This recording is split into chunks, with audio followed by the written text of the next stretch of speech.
بسم اللہ الرحمن الرحیم۔ السلام علیکم۔ ایک ملک کا بادشاہ بہت رحم دل اور نیک تھا۔ وہ رعایا کے حق میں بہت اچھا تھا، چنانچہ تمام رعایا اس سے محبت کرتی تھی اور اسے خوب دعائیں دیتی تھی۔ اسی ملک کے ایک دور دراز گاؤں میں ایک کسان رہتا تھا جس کی خواہش تھی کہ وہ اپنے نیک دل بادشاہ کی زیارت کو جائے اور اس کی خدمت میں کوئی تحفہ پیش کرے۔ اس نے اپنی بیوی سے کہا، میں بادشاہ سے ملنے کے لیے جانا چاہتا ہوں اور میری خواہش ہے کہ میں اس سے کوئی تحفہ بھی دوں۔ تم مجھے مشورہ دو کہ میں بادشاہ کے حضور کیا تحفہ لے کر جاؤں۔ بیوی نے کچھ دیر سوچا اور کہا کہ بادشاہ کے پاس تو ہر چیز ہوگی، ہم اسے کیا تحفہ دے سکتے ہیں۔ ہاں، ہمارے گھر کے پاس بہنے والے چشمے کا پانی بہت میٹھا اور ٹھنڈا ہے اور مجھے یقین ہے کہ ایسا پانی پورے ملک میں کہیں بھی نہیں ہوگا، حتیٰ کہ بادشاہ کے پاس بھی نہیں ہوگا۔ میرا مشورہ ہے کہ تم بادشاہ کے لیے یہ پانی لے جاؤ۔ کسان کو یہ تجویز بہت پسند آئی اور اس نے چشمے سے پانی کے 2 گھڑے بھرے اور اپنے گدھے پر لاد کر بادشاہ سے ملاقات کے لیے روانہ ہو گیا۔ کئی ہفتوں کے سفر کے بعد کسان بادشاہ کے محل تک پہنچ گیا اور اس سے ملاقات کی اجازت چاہی۔ اجازت ملنے پر بادشاہ کو تحفہ پیش کیا اور اسے بتایا کہ میرے گاؤں کے چشمے کا پانی ہے اور ایسا میٹھا اور ٹھنڈا پانی آپ کو پورے ملک میں کہیں بھی نہیں ملے گا۔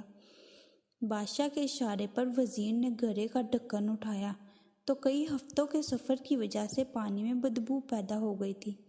وزیر نے بادشاہ کی طرف دیکھا تو بادشاہ نے اسے خاموش رہنے کا اشارہ کیا اور بآواز بلند کہا کہ ہم اس تحفے سے بہت خوش ہوئے اور خزانچی کو حکم دیا کہ اس کسان کے گھروں کو سونے سے بھر دیا جائے۔ کسان بہت خوش ہوا۔ بادشاہ نے وزیر کو بلا کر چپکے سے کہا کہ پانی کو گرا دینا اور واپسی پر اس کسان کو اس رستے سے گزارنا جہاں ہمارے چشمے ہیں، تاکہ اسے علم ہو کہ ہمارے پاس پانی کے کتنے چشمے ہیں اور ان کا پانی کتنا ٹھنڈا اور فرحت بخش ہے۔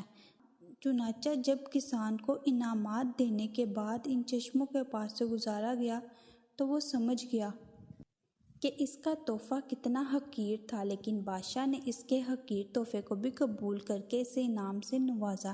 چنانچہ اس کے دل میں بادشاہ کے لیے محبت و عقیدت اور بڑھ گئی۔ ہماری عبادات کا بھی یہی حال ہے۔ ہم جو ٹوٹی پھوٹی عبادت کرتے ہیں تو ہم اسے بہت اچھی سمجھتے ہیں اور اپنے مالک کے حضور پیش کرتے ہیں۔ ان عبادات کی حقیقت معلوم ہونے کے باوجود وہ مالک الملک نہ صرف ہماری عبادات کو قبول کرتا ہے بلکہ انعام کے طور پر بیش بہا نعمتوں سے بھی نوازتا ہے، حالانکہ اسے ہماری عبادتوں کی ضرورت نہیں ہے۔ خالق کائنات کی عبادت کے لیے تو اس کے لاکھوں کروڑوں فرشتے ہی کافی ہیں۔ ذرا سوچئے، اگر ہم ان ٹوٹی پھوٹی عبادتوں کو پیش کر کے اس کی نعمتیں حاصل کرنے والے بھی نہ رہیں تو پھر دنیا میں ہمارے جیسا بد نصیب کوئی بھی نہ ہوگا۔ کس قدر دلچسپ اور انوکھی بات ہے کہ عطا کرنے والی وہ ذات اقدس تو ہر وقت دینے کے لیے تیار ہے، لیکن ہمارے پاس ہی لینے کے لیے وقت نہیں ہے۔ کاش کہ ہمیں اس بات کی سمجھ آ جائے، ورنہ جب مرنے کے بعد سمجھ آئے گی تو بہت دیر ہو چکی ہوگی۔ ہمیں ابھی سے سوچنا ہوگا۔